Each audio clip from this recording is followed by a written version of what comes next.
Sakpase YouTube, welcome back to KashPiece, and welcome back to another episode of Cash's Covers. Today, I'll be covering the fourth cover story for One Piece, Hatchan's Seafloor Stroll. Hatchan's Seafloor Stroll is set between the Arlong Park arc and the Sabati Archipelago arc, and takes place between chapters 182 and 228. It was released between the years of 2001 and 2002. There's no anime adaptation for this one, so if you didn't read the manga, you probably didn't know about this one. If you don't remember Hatchan or Hachi, we first meet him back in the Arlong Park arc. Our story begins with him actually escaping from a marine ship, which basically had him captured at the end of the Arlong Park arc. He meets a panda shark with a hook stuck in its nose, and he basically helps the shark out, removes the hook, and fixes him up. And in return, the shark gives him a meat on a stick to show his gratitude. Now, this is the beginning of a couple of different scenarios of Hachi doing trades for various things, helping people out, getting something in return. Next, he meets a man that's stuck on an island by himself, similar to Sanji and Zeph in Sanji's backstory in the Baratier arc, and he gives him the meat that's on a stick, and in return, he gets a golden ring back. Turns out, this ring belongs to a giant goldfish princess, and Hachi returns the ring to this goldfish princess, and in return, he gets a golden trident. Now, this cover story takes place around the end of the Alabasta arc, so I wonder if this golden trident is actually a foreshadow to a similar golden trident that we actually get to see the main villain of the next saga use in NL. Next, Hachi comes across a sea boar being chased by a giant sea monster, and he saves the sea boar by stabbing the sea monster in the face with that golden trident.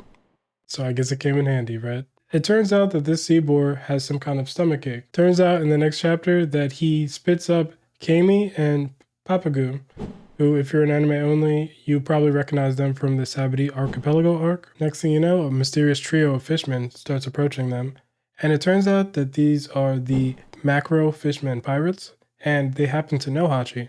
So at this point, I'm thinking, oh, this is a nice little, old friend reunion. Maybe Hachi has really turned over a new leaf. He's been doing all these good deeds. It's really cool to see him on the up and up, Until the next chapter, where we basically see that he decides that he's going to trade Kami for a map to some treasure and a recipe for takoyaki sauce. Now, if you're not familiar, takoyaki is small balls with wheat flour based crust filled with a minced octopus filling. So basically, Hachi is a cannibal, I guess. Anyway, Hachi is soup that he got this map and that he's one step closer to his true dream of starting a takoyaki business. Yeah, I don't really know what Oda was thinking with this one. I can't lie. Making this guy a cannibal, and that being his dream.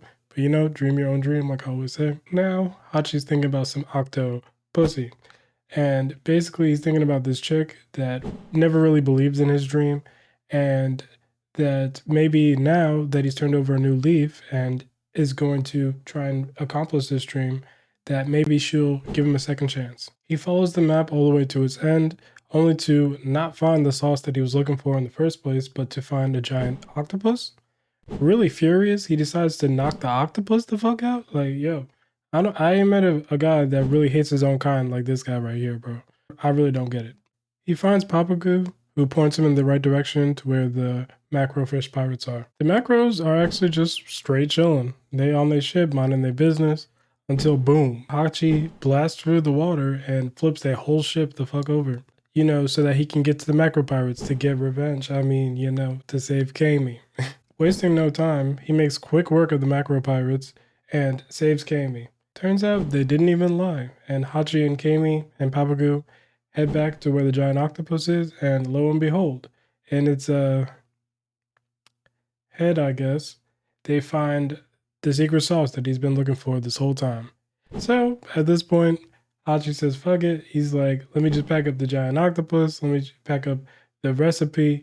Let me pack up the treasure that's chill in here and let me get the sauce and let me just head on out. Meanwhile, Hachi's crush's hometown is full of starving catfish, and things have gone from bad to worse over there as the sinking ship has just crushed their whole town. Hachi, who just arrived there, decides that he's going to take the treasure that he just got and use it to buy the supplies and ingredients that he needs to finally start his takoyaki stand. So that's exactly what he does. He builds his takoyaki stand, and with the help of Kami and Pakpagu, they feed all of the starving people of this town. Octopako, smelling the good food, pulls up, but is only interested in Hachi's octopus balls and not his octopus dick. So she takes the food, then smacks him up for even thinking that he should be able to talk to her. But the catfish elder is happily eating. And to show his gratitude and the gratitude of the villagers, they decide to build a ship so that Hachi can take his takoyaki from sea to sea and from place to place. This one was quite the wild ride. We get to see that Hachi has turned over a new leaf, and we get to see the other side of him outside of the villain. Even though there were small glimpses in Arlong Park that there was a bit more to him than just being Arlong's lackey, we get to see a little bit more of that in this cover story. And we get to see even more of that the next time we get to see him in the story, in the Sabadi Archipelago arc. So this was a great expansion on his little story, and we kind of get to see the progression within the progression, if that makes any sense. Also, Hachi trading Kami for that treasure feels like a small foreshadow to what happens to her in the Sabadi Archipelago arc, where she gets sold into slavery.